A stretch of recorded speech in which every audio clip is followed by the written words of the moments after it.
Well, as we all know, like, I is not like a geologist or anything like that.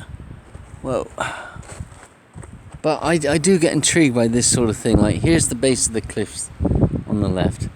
There's the water on the right. And there's my honey a long way behind. Oh dear. Anyway, but look at the difference between the rocks and the pebbles. I mean, on the left, like here at the base, right, you see some, well, not small, but I mean not big.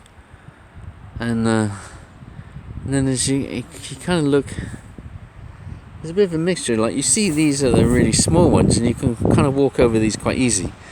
Then you've got these big ones here, which may have come down. I'm guessing, yeah, you see like this there, right in front of us, that's clearly come down from, oh my word.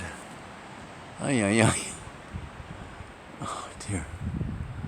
Up there, north above.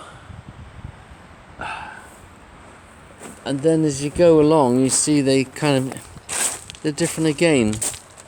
You get these, they're all the same kind of, that greyish sort of colour, well, except for these big white ones, of course, which, as I say, I assume have come down from the cliffs. And then you've got these ones that are covered in seaweed, which look as though they are the white ones that have come down from the cliff and have just got seaweed on them now. And then as you go further, again, it looks as though they maybe once upon a time were white ones, but have now turned like some sort of browny colour. Presumably because when the tide comes in, I'm guessing it goes up to about this point here. So these that have got the seaweed on them, presumably are covered over at high tide, and which is perhaps why they've now got the seaweed on them. But then it makes you wonder why the ones behind it don't have seaweed on them. You know, see there, that brownish colour, light brownish colour. And then as you go further out, it kind of gets all kind of sharp, and you know, I guess you got to pay attention. But it's interesting, isn't it? You know, like the differences. Although I do believe that a lot of these white ones, once upon a time, holy moly, were up there, Lord above.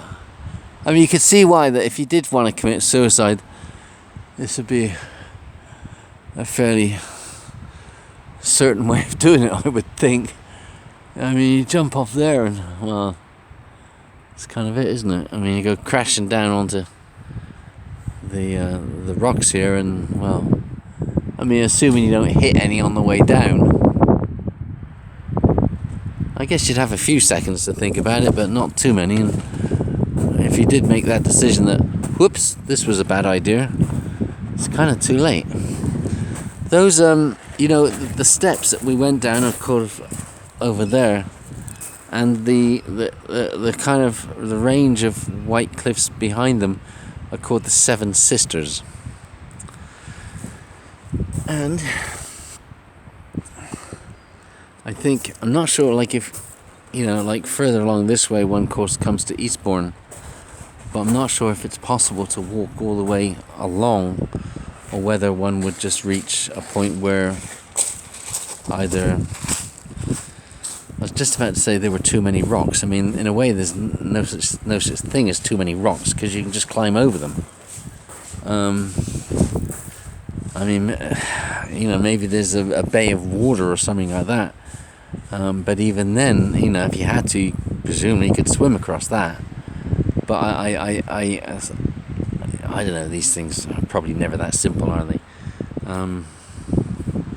But I do wonder, that would be quite... it is hot now, of course. This isn't the time of day to do that anyway. It'd be best to do it once the tide starts going out, because then you give yourself more time. And of course you got to bring water with you. There are apparently a couple of caverns that have been cut out somewhere along here, deliberately cut out. And I guess that's for people that maybe, for whatever reason, might get stuck. The tide might come in and they might find themselves stuck. And of course, if it's raining, of course that wouldn't be too good. So apparently there are some caverns that have been cut out that people presumably can take shelter in overnight if they have to. Or during the day, I suppose, if it's raining or whatever.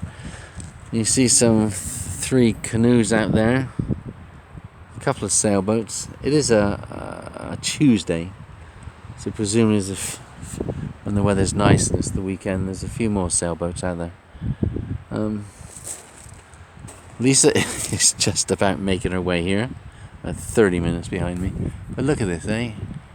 Now this is intense. Bye.